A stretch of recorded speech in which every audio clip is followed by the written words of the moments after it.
Famille, justice, enfance. Bonjour et bienvenue sur Famille, Justice, Enfance, un nouveau direct depuis nos studios de Coulommiers-Chamiers de Périgueux dans le Périgord. Famille, Justice, Enfance, l'émission d'études sociologiques sur la famille contemporaine occidentale. Mon Dieu, quel titre bien compliqué. En fait, ça va être très facile ce soir. Ce soir, nous avons le pape français du QI, du quotient intellectuel, Monsieur Philippe Gouyoux, qui est en direct avec nous. Monsieur Gouyoux, bonjour. Bonjour. Bonjour. Il est avec nous donc en visio, mais la technologie est formidable. Nous allons d'ailleurs enregistrer et vous retrouverez toute cette interview visuellement disponible également sur YouTube. Alors, Philippe Gouyoux a publié un certain nombre d'ouvrages. Donc, il a commencé en 1998 avec le guide pratique de l'enfant surdoué, repérer et aider les enfants précoces. Nous en sommes à la 12e édition, s'il vous plaît, paru en 2019. Il a également traduit en 2003 Hommes, femmes, l'évolution des différences sexuelles humaines.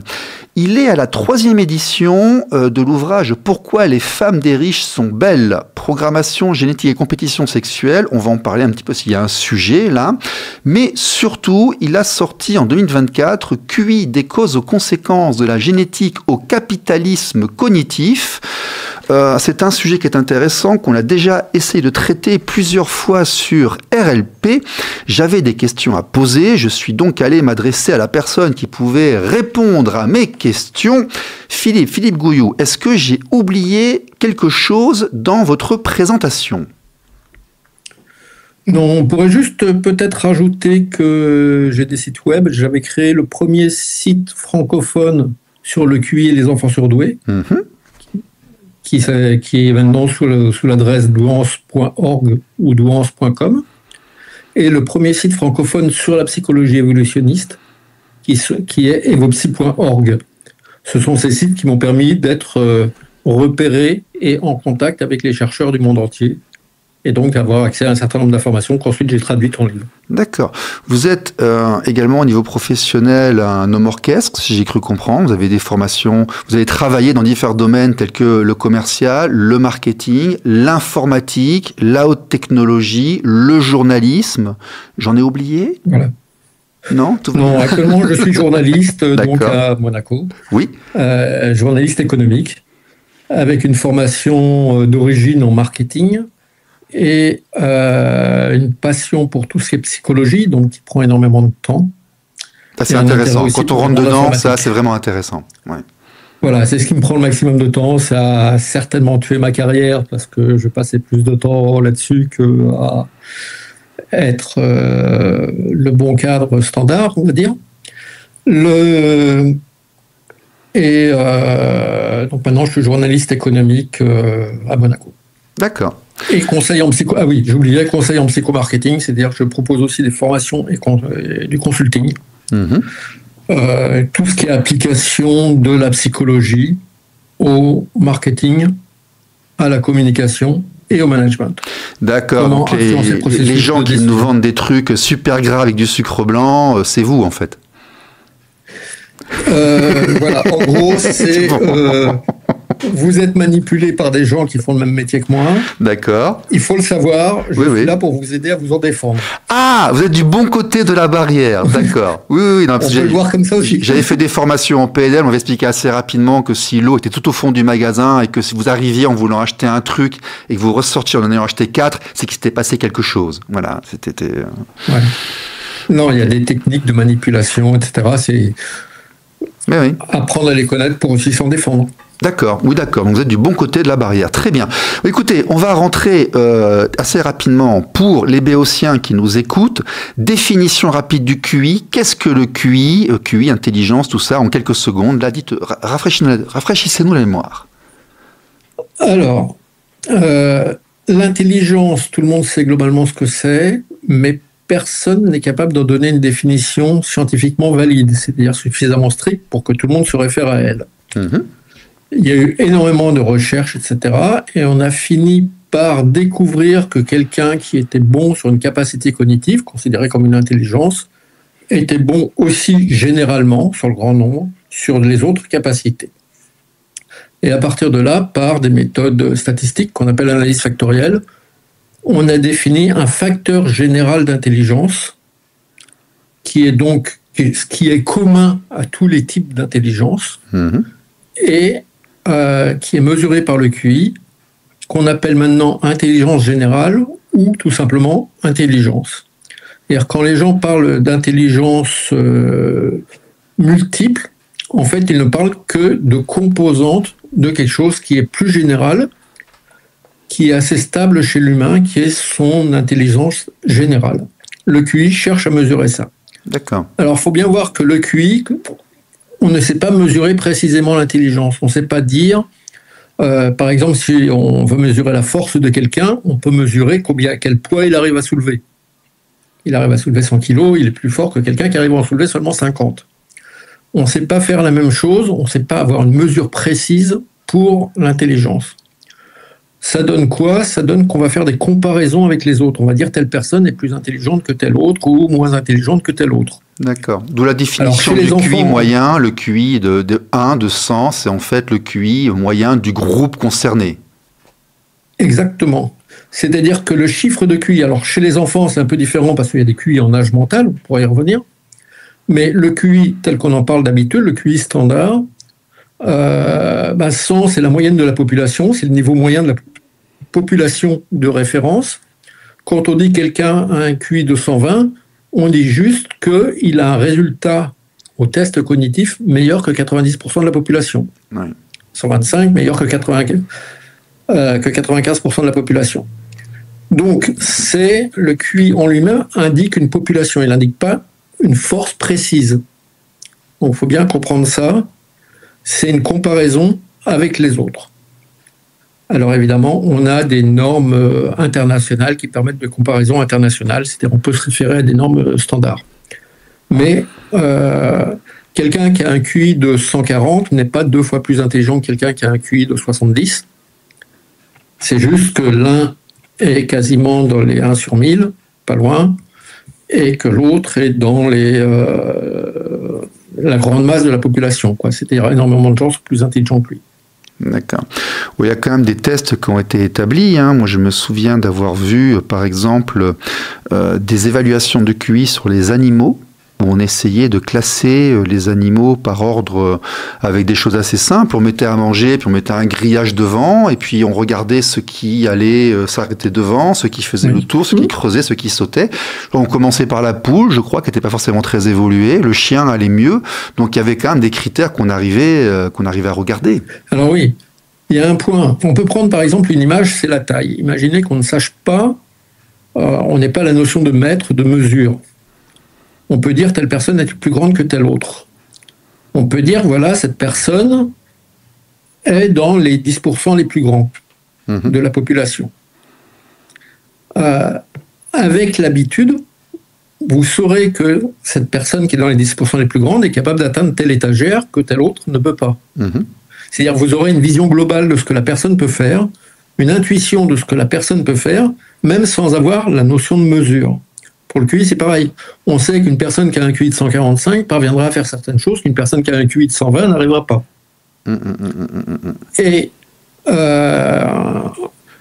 Mais c'est une intuition. On n'a pas la mesure précise de ce qu'est l'intelligence. On ne peut que comparer les trucs. Par contre, on en a, en effet, une intuition. Oui, effectivement, ça c'est une réponse qu'on m'a faite il y a quelques mois lorsque j'ai dit, regardez, voici, il y a une carte mondiale du QI. Comment se fait-il qu'il y ait un tel rassemblement de haut QI en Asie du Sud-Est et que dans d'autres continents et autres, les chiffres ne soient pas forcément les mêmes? On m'a répondu d'ailleurs que mesure-t-on exactement?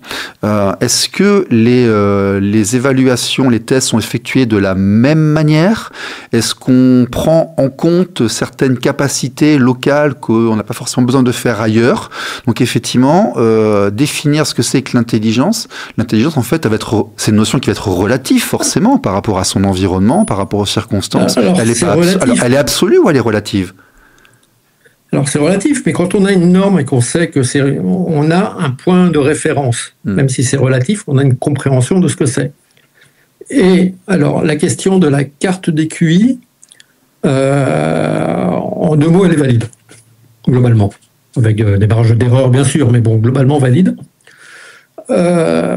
On sait que dans différents endroits du monde, au cours de l'histoire humaine, même assez récente, même les dernières centaines d'années, il y a eu des sélections différentes sur l'intelligence. Et dans certaines régions, les personnes les plus intelligentes ont eu plus d'enfants, comme c'est en grande partie génétique, eh bien, ça a provoqué une augmentation du QI général, du QI moyen de la population, alors que dans d'autres, c'était d'autres critères qui étaient sélectionnés. Et comme on sait, on pourrait y revenir certainement après, c'est ce qu'on appelle le capitalisme cognitif, que le QI moyen d'une population est corrélé avec plein de critères, notamment économiques, eh bien, on a une explication de pourquoi certaines régions réussissent mieux que d'autres selon les critères économiques. D'accord. Alors, je tiens à préciser un point, parce que là, ça fait hurler beaucoup de gens quand je dis ça. Le QI n'est pas une mesure de la valeur de la personne. C'est une caractéristique qui est mesurée. C'est-à-dire, si je dis une personne fait 1m80, je n'ai pas dit ce que valait la personne. Il n'y a pas de notion de valeur. C'est juste une caractéristique. Et cette caractéristique, on s'est rendu compte que pour expliquer la richesse des nations, c'était la caractéristique la plus importante, celle qui a le plus d'influence, encore plus que la liberté économique. Et donc, c'est un critère à prendre en compte si on veut expliquer quelque chose. Mais ce n'est pas un jugement sur la personne. Ouais, tout à fait. Ni sur ces personnes-là. Juste très rapidement, alors on va rentrer dans le domaine de la famille. Le QI, qui c'est qui le donne? C'est papa qui donne le QI? C'est maman qui donne le QI? C'est l'environnement? C'est inné? C'est acquis? Parce qu'on entend tout et n'importe quoi. Donc autant débunker un peu ça dès le départ, là. Alors, globalement, c'est très, très fortement génétique. D'accord. C'est-à-dire, ça vient des parents. Alors, tous les 10 à 15 ans, on entend que tout d'un coup, une nouvelle étude a trouvé que c'est la mère qui donne l'intelligence à l'enfant. Je me rappelle c'était fin des années 90, j'ai une amie qui m'a dit ça, qui m'a dit on est deux exemples que non. Oui, j'en ai quelques-uns dans mon entourage proche. Là, il est évident que c'est pas la mère qui a donné le QI à l'enfant. Mais ça, c'est pas une critique générale. Ça veut dire que c'est pas une règle, en fait. Voilà. Non, en fait, c'est pas valide. C'est pas ça vient des deux parents. On ne sait pas mesurer de quelle manière. Enfin, il y a pas. On va dire c'est l'alchimie des deux parents. Voilà, c'est l'alchimie des deux parents qui fait que, ok, il n'y a pas de transmission du QI. Je veux dire, les enfants d'Einstein étaient aussi à 144 ou il y a quelque chose. Alors, il y a une récession vers la moyenne, de la population, ce qui fait que les parents des enfants de QI, si les deux parents ont 140, l'enfant n'aura pas 140 forcément en moyenne. D'accord. Ok.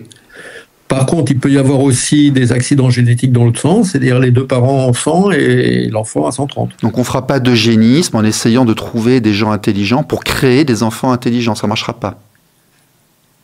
Alors, si on fait alors le fait que les parents intelligents aient plus d'enfants augmente le QI moyen.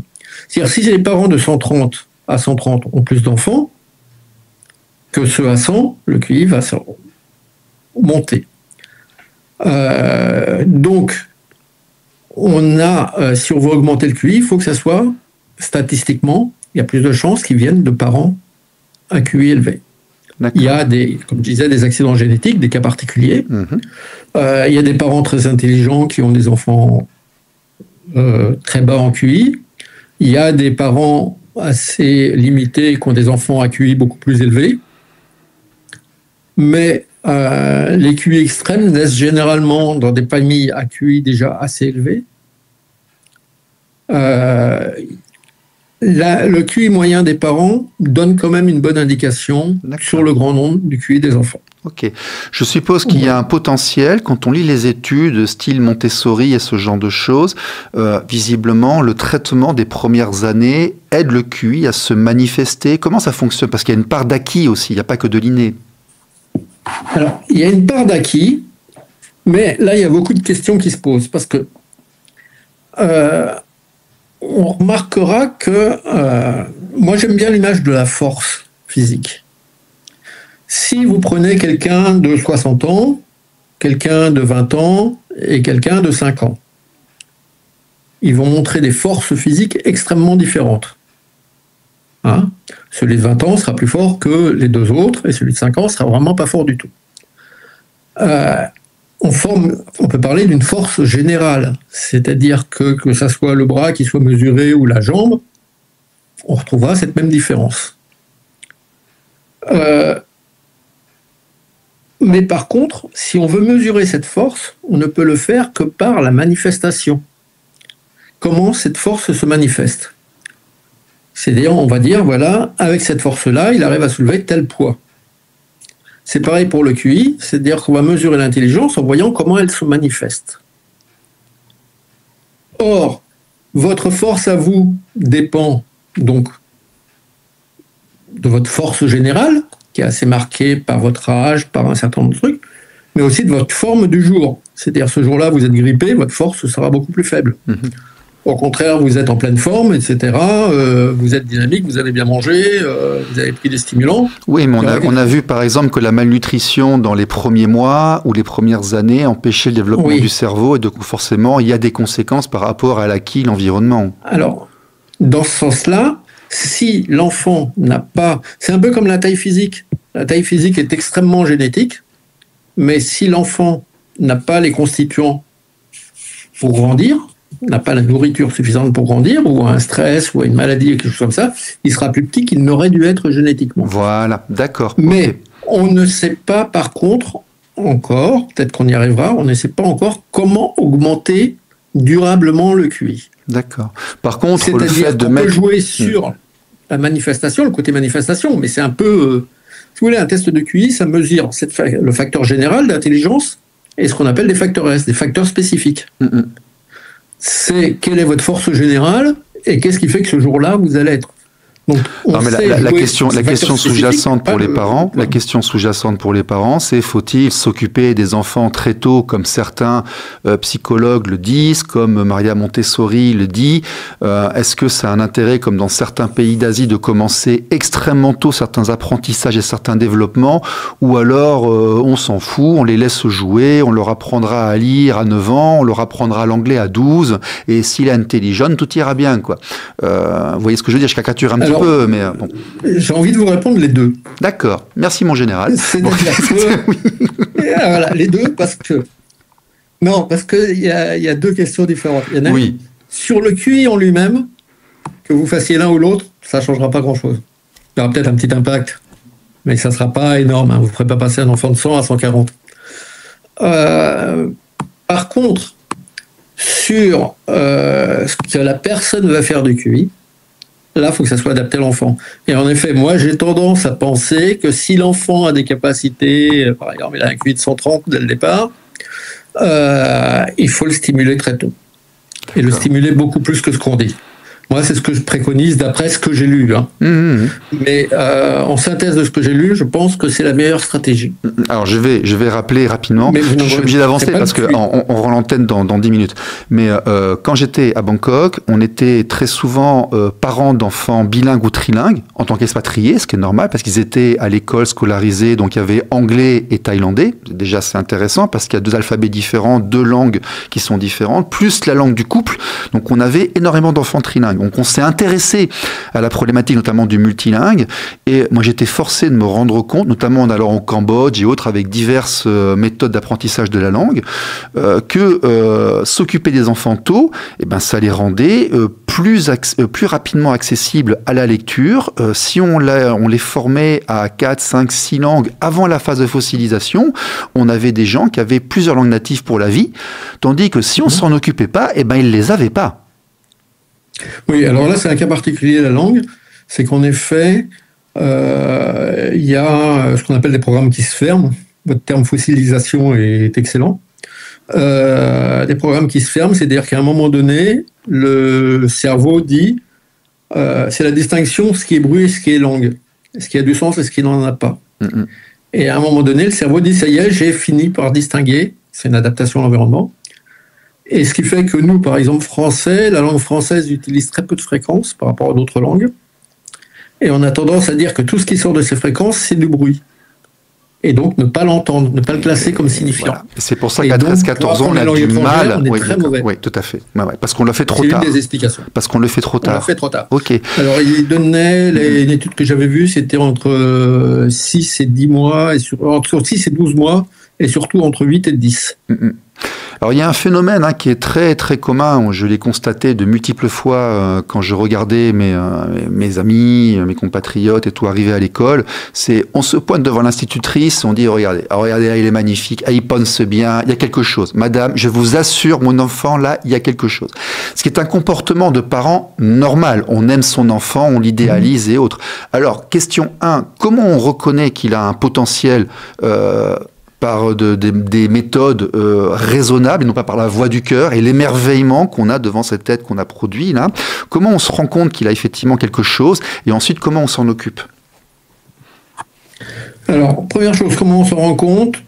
Bon, on peut avoir des signes si l'enfant lit énormément, etc., très jeune, ou s'intéresse à des centres d'intérêt ou un langage qui correspond pas à son âge. Bon, on peut se dire il y a quelque chose. On ne le saura pas tant qu'on ne l'aura pas fait tester. Donc, la personne qui arrive qui dit mon enfant il est surdoué, j'en suis sûr, etc., etc. Ok, on va faire tester. On va voir. Allez-en par une institutrice, ça va vous dire 90% des parents sont convaincus qu'ils sont un phénomène à la maison. Ce qui est normal, c'est humain, mais je vous assure que du point de vue de l'école, le ressenti des parents qui arrivent, c'est vraiment celui-là. Oui. Et alors ensuite, comment on fait? C'est là que ça devient évidemment beaucoup plus compliqué. Alors, moi, j'ai tendance à dire qu'il faut... ce que je défends, c'est trois choses. Accélération, c'est-à-dire faire que l'enfant aille plus vite à l'école. Approfondissement, c'est-à-dire qu'il aille plus profondément dans les sujets. Et la complexification, c'est-à-dire que ça soit présenté de manière plus complexe, qu'il comprenne mieux la complexité. C'est-à-dire des méthodes d'apprentissage un peu différentes. Ça, c'est dans le guide pratique de l'enfant surdoué que c'est développé. Donc concrètement, on le met en Montessori, on lui donne des cours supplémentaires, qu'est-ce qu'on fait? J'ai un avis très positif sur Montessori, mais je sais, j'ai pas de connaissance d'études sur les liens entre... le gros avantage qu'ils ont, c'est qu'ils individualisent l'étape de formation. C'est pas, on va pas tous en groupe à la même vitesse. Si toi, vas-y, t'as ça à faire, et on regarde comment tu avances. Et donc, l'apprentissage est individualisé. C'est surtout ça l'avantage, en fait. On voit qu'il y avait plusieurs milliardaires de la Silicon Valley qui venaient de Montessori. Donc la méthode n'est pas mauvaise. Les personnes les plus adaptées au monde actuel, ceux qui ont réussi dans la high-tech, venaient de Montessori, donc ils étaient bien adaptés au monde moderne. Beaucoup plus adaptés que nous qui sommes des gens normaux, quoi. Et donc j'ai un avis positif sur Montessori. D'accord. Ensuite, l'autre point que je mettrais, c'est que l'enfant, il faut le mettre avec des gens qui lui ressemblent. Ah oui, ça, on retrouve ça partout. Il amène ça partout, ils se sentent bien entre eux, et il y a besoin... D'accord, oui. Et ça, c'est très net. Bon, il y a plein de clubs qui existent, qui amènent ça. Alors, les clubs existent globalement par écart type. 2 écarts types, c'est Mensa. 3 écarts types, c'est Triple Nine, la plus grosse. Et 4 écarts types, c'est Prometheus, la plus grosse. Mais essayez de se retrouver ensemble parce qu'ils se sentiront beaucoup mieux. Donc en fait, idéalement, il faut voir si jamais dans le lot, il n'y a pas un enfant qui, lui, est HPI et s'est avéré, et si par hasard, il y a des autres qui se sont aimantés autour, il y a de très fortes chances qu'il le soit aussi. Il y a de fortes chances. D'accord. C'est pas des certitudes, mais c'est une probabilité, c'est une façon de détecter un petit peu. D'accord. C'est une façon de détecter, il y a de fortes chances. Mais bon... Le QI est une caractéristique, comme je disais, alors sur le grand nombre extrêmement importante, au niveau individuel très importante, mais c'est pas la seule caractéristique de la personne. Ce que je défends tout le temps, une caractéristique n'est pas une identité. D'accord. Après, je suis parent... C'est-à-dire, ça ne définit pas qui vous êtes, quoi. C'est une caractéristique que vous avez. Alors, par contre, on va aussi débunker un mythe. Un enfant ne va pas se mettre tout seul, comme ça, tout d'un coup, à parler de physique nucléaire. Ça n'existe pas. La génération spontanée de flash, comme dans les films, là, c'est pas vrai, ça. C'est qu'il a lu quelque part sur le sujet. Bon, il y a eu des cas quand même. Bon, je pense à comment il s'appelle, Ramon Tudor. Raja, comment s'appelle le mathématicien indien, très célèbre, qui avait réinventé des parties des mathématiques tout seul dans son coin. Il était extrêmement associable parce qu'en Inde, même en Inde, il était connu comme un génie. Donc il aurait pu avoir le soutien qu'il voulait. Et il avait fait il a réinventé tout seul un certain nombre de choses. Il avait quel âge? Réinventé, il avait quel âge? Je sais plus, il avait 20 ou 25 ans. D'accord, je veux dire, il s'est pas mis à parler de ça à 5 ans de manière spontanée. C'est assez un mythe. Il l'a entendu quelque part. Oui, d'accord, bien sûr, tout à fait. Ok. Oui. Ah oui, beaucoup de hauts QI ne sont pas les caricatures qu'on voit partout. C'est-à-dire, voilà. Les jeunes von Neumann, c'est des cas extraordinaires, quoi. S'ils von Neumann, etc., c'est pas ce qu'on appelle des hauts QI, c'est des génies hors normes. Alors on va préparer, parce qu'on va dire aux gens qu'on aura une seconde émission sur la psychologie évolutionniste, où là on va taper un peu sur l'Occident, là. On va préparer un petit peu le thème. Je connais la réponse, vous aussi, je vous interroge en off, mais on va la redire. Moi je suis arrivé en France avec une petite fille de QI de 133, IRP, testé, tout ça et autres, et ici on m'a dit « Ah mais non, mais ça va pas du tout. Vous la faites travailler beaucoup trop, elle est beaucoup trop avancée, c'est pas bien, il faut qu'elle joue. » Et en fait, ils n'ont pas du tout voulu, à la limite c'est un handicap, elle était handicapée, quoi. C'était pas bien, il fallait qu'elle revienne comme les autres. J'ai l'impression que l'Occident, contrairement à ce qui peut se passer dans certains États des États-Unis et dans certains pays d'Asie du Sud-Est, n'a pas une bonne image du QI, et c'est devenu quasiment... On va parler d'un HPI comme quelqu'un qui a un problème, qui est handicapé, et non pas qui a un avantage. Oui, alors, il y a plusieurs thèmes là. Il y a vous avez 2 minutes. Rapidement, la notion QI, handicap ou avantage, c'est depuis 30 ans, ces 30 dernières années, c'est vraiment une sinusoïde. C'est-à-dire, il y a des moments où c'est à la mode de dire que c'est bien, et des moments où c'est à la mode de dire que c'est mal, que ça provoque un handicap, d'autres vont dire que c'est très positif. En réalité, évidemment, c'est beaucoup plus compliqué que ça, c'est les deux à la fois. En effet, moi, j'ai vécu personnellement le fait d'être trop en avance, où un enfant n'a pas un tel vocabulaire, ne doit pas avoir un tel vocabulaire à cet âge-là, donc je note faux. C'est une tendance en France qui disait en France l'égalité consiste à trancher les têtes qui dépassent. Ça ne se retrouve pas qu'au niveau économique, ça se retrouve au niveau de l'intelligence aussi, des capacités. Il y a une forte, je crois, jalousie sur le voisin, puis aussi une mythification du QI. Comme je disais tout à l'heure, c'est une caractéristique, c'est pas une identité, quoi. Faut faire avec. La personne fait 1m90, bon, bah, c'est une caractéristique, c'est pas son identité.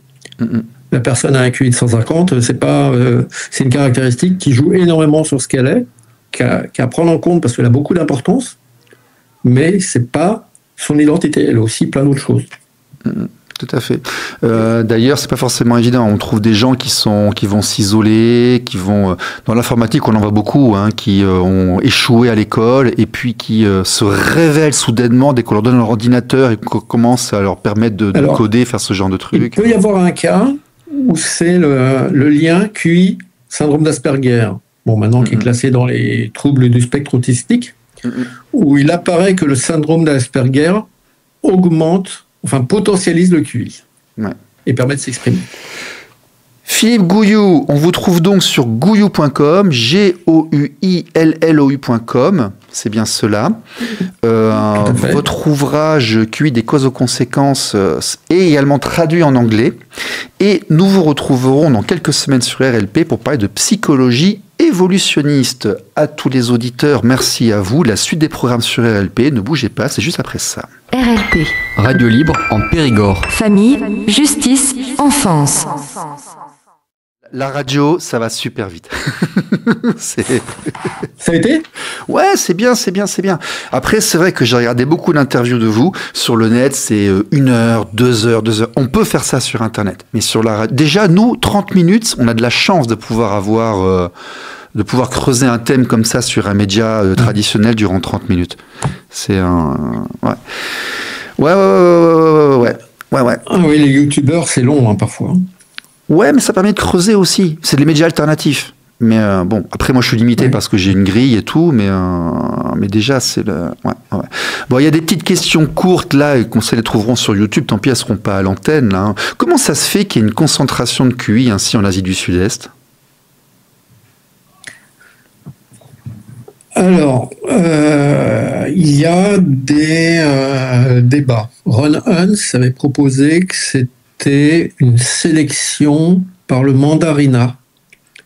C'est-à-dire que comme les Chinois pratiquaient depuis longtemps une sélection de leurs fonctionnaires, de leur haute caste fonctionnaires, par des tests de connaissances qui se rapprochaient, enfin, qui approximaient des tests de QI, et que ceux qui étaient sélectionnés avaient une meilleure vie, donc avaient plus de chances d'avoir des enfants, ça a joué sur le QI, ça a permis une augmentation progressive. Il y a des personnes qui trouvent que c'est pas... Il y a des débats sur le point, mais il y a eu une sélection ou une autre parmi la population Han qui a fait que les plus hauts QI ont eu plus d'enfants. Parce que on va à Hong Kong, c'est évident, hein. Vous allez à la IT Tower, là-haut, vous commencez à parler des ingénieurs de Hong Kong, mais ça va à une vitesse, il s'est passé quelque chose, et ils sont tous là-bas, hein. Ça c'est clair et net, hein. Mais Hong Kong, c'est aussi... les villes ont des personnes à plus haut QI que les campagnes. Parce qu'il y a un certain nombre de hauts QI qui vont partir dans les campagnes pour être tranquilles. Ouais. Mais... J'ai fait ça, moi. J'ai tendance à dire que je l'aurais bien fait. La vie m'a aidé, mais finalement c'est très bien. En règle générale, ils se retrouvent en ville. Et, donc, oui, là où ça bouge, là où il y a du contact, là où ça avance, là où il y a du business, forcément, bien sûr. Oui, c'est le réflexe que j'ai eu. On fait ça, on va se mettre à l'abri en fin de parcours pour être peinard. Mais quand on est en train de faire des trucs, on va là où il y a l'effervescence, c'est évident, bien sûr. Donc, mais sinon, pour l'Occident, par exemple, pour la sélection sur le QI en Occident, le QI a varié au cours des siècles. Hein. Par exemple, on considère que vers la fin de l'Empire romain, le QI était relativement faible. Il est resté relativement faible jusque vers 1300, où là, il y a une sélection qui s'est mise en place et qui a permis de monter le QI jusqu'à un moment donné où il y a une fraction intelligente qui était suffisamment importante pour que les gens se retrouvent entre eux. D'accord. Alors, j'en parle à la fin de mon livre, je cite Peter Frost là-dessus, à la fin du livre, hein, où il dit que c'est ce qui a permis le développement du siècle des Lumières, tout simplement. Non, mais ça peut s'expliquer, ça peut s'entendre. Est-ce que comme ça, est-ce qu'actuellement il y a un déclin en Occident? Est-ce qu'on est en train de devenir un peu bête là? Parce que à l'Occident, Amérique du Nord, Europe de l'Ouest, voilà. Alors, oui. Et cela depuis la fin du 19e siècle. Donc l'observation empirique rejoint la science, on va dire. D'accord. Bon. Voilà, depuis la fin du 19e siècle. En fait, il apparaît que le top de l'intelligence, pour l'Occident, je parle, hein, parce que la Chine, je la rentre pas dedans, je sais pas trop. Non, j'ai défini l'Occident là. C'était l'Angleterre de 1850-1870. Et à partir de là, ça a baissé. Pour une raison, alors il y a plusieurs raisons.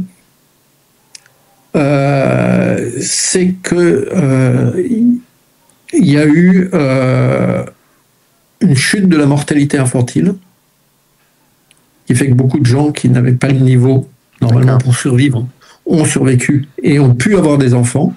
D'accord. Donc il y avait moins de sélection naturelle, on va dire. Beaucoup moins de sélection naturelle. C'est cash, mais là on fait d'accord, on est sur les faits, d'accord, oui. Voilà. Plus récemment, donc ça c'est les 50 dernières années... Il y a eu des guerres. La guerre de 14-18 a-t-elle entraîné une perte d'un certain nombre de porteurs de bons gènes? D'accord. Oui, très probablement. Oui, elle a sélectionné, l'élite a été enlevée. À l'opposé, tiens, la grande peste avait augmenté le QI de la population moyenne en Europe. Ah tiens. Ah, parce que ceux qui ont su se débrouiller, comprendre, se protéger, ont voilà, survécu. c'était pas tout à fait... il y a eu un biais, on considère qu'elle a augmenté le QI. D'accord. Ensuite, il y a eu d'autres choses, il y a eu le manorialisme, etc., etc. Je disais tout à l'heure, vers 1300, il y a une sélection qui a commencé à se mettre en place, hein, ce qu'on appelle le manorialisme, qui revient globalement aux grosses entreprises, sauf que c'était des châteaux. C'était un système qui ressemblait. Il y avait le fait qu'en Occident, les liens claniques étaient cassés, c'est-à-dire que les gens pouvaient se déplacer et se retrouver entre eux et ne pas devoir rester dans leur clan. Et tout ça fait que le QI est monté. Okay. Mais un des éléments, c'est la grande peste. D'accord. Petite question rapide. J'ai entendu ça, je vais voir si c'est vrai, si la science le... Est-ce que le QI des animaux a augmenté durant l'évolution? Je veux dire, la poule d'aujourd'hui est-elle plus intelligente que celle il y a 200 ans? Le chien d'aujourd'hui est-il plus intelligent que le chien il y a 200 ans? Les insectes et tout. Est-ce qu'il y a vraiment une augmentation du QI des animaux? Est-ce qu'il y a cette compétition des espèces qui existe vraiment? Alors, sur la question globale, est-ce que le QI va toujours montant à cause de la compétition? Non. C'est-à-dire, il peut monter ou il peut descendre, que ce soit quelle que soit l'espèce, hein, quelle que soit l'intelligence, va dépendre des circonstances. L'intelligence utilise beaucoup de métabolisme, hein, de l'énergie dont on dispose. Parfois, il est mieux d'en avoir moins pour avoir suffisamment d'énergie par ailleurs. Donc, c'est selon les forces évolutives que l'intelligence va monter ou pas. Maintenant, pour les animaux, si on voulait que leur intelligence augmente, il faudrait les sélectionner dessus. Mais on n'a pas constaté, je veux dire, par exemple, il y a des renards, on dit qu'ils sont super intelligents aujourd'hui, ils l'ont toujours été. Il y a 500 ans, ils étaient aussi intelligents que ça. Il n'y a pas eu de progression. Rien, mais dans certains cas, il peut y avoir une progression parce qu'il y a une sélection là-dessus. D'accord. Certaines espèces, mais c'est pas une règle absolue, quoi. Il y a peut-être des espèces qui, en effet, où l'intelligence a joué. Par exemple, les oiseaux qui vivent en ville ont besoin de plus de capacité cognitive que ceux qui vivent à la campagne. C'est pour éviter les voitures, pour trouver de la nourriture, pour machin, etc., etc. Mais c'est pas les chiens. Alors un autre point, tiens, c'est la domestication fait chuter l'intelligence. Donc on considère que les loups sont beaucoup plus intelligents que les chiens. Oui, parce qu'ils ont plus de paramètres à gérer, peut-être. Voilà. Donc les chiens se sont déchargés d'une grande partie de leur vie sur les humains. Bien sûr, bien sûr, bien sûr. Ben oui, c'est ce qui nous est arrivé, nous, avec l'IA et l'assistanat total qu'on a, on ne sait plus lire une carte, on sait pas. Ok. Il faut voir que c'est génétique. C'est-à-dire, l'IA ne va pas détruire notre QI au cours de notre vie. Non, non. Elle va juste nous rendre feignants et un peu plus cons à l'usage, quoi. Oui. Oui, mais pour l'effet sur le QI, ça sera si ça joue sur plusieurs générations. C'est-à-dire, si les QI plus bas peuvent avoir plus d'enfants, ça aura un effet. Mais sinon, ça ne changera rien. Non, maintenant, l'enfer, c'est idiocratie, hein, la scène d'introduction. Hein. Oui. Bon. Petite question, après on part sur l'enregistrement de son émission, mais j'avais testé ça comme ça. Comment on peut booster le QI? Par exemple, moi, quand je bossais à l'époque, on prenait des Haribo, du Coca, de la caféine. En Californie, ils ont des nootropiques, ce genre de trucs et tout. Ça marche vraiment, ces genres de choses-là? Alors, dans les recherches pour ça, ce que j'ai trouvé, c'est il y a en effet des produits qui marchent plus ou moins. Les deux plus puissants sont à la fois légaux et contestés, c'est nicotine et caféine. D'accord. Ah ben voilà, on retrouve donc, ce que les ingés que j'avais vus, ils se shootaient au Haribo, au Coca et aux capsules de caféine. Là. Et parfois ils fumaient aussi. Et la nicotine aussi, ça marche très très bien.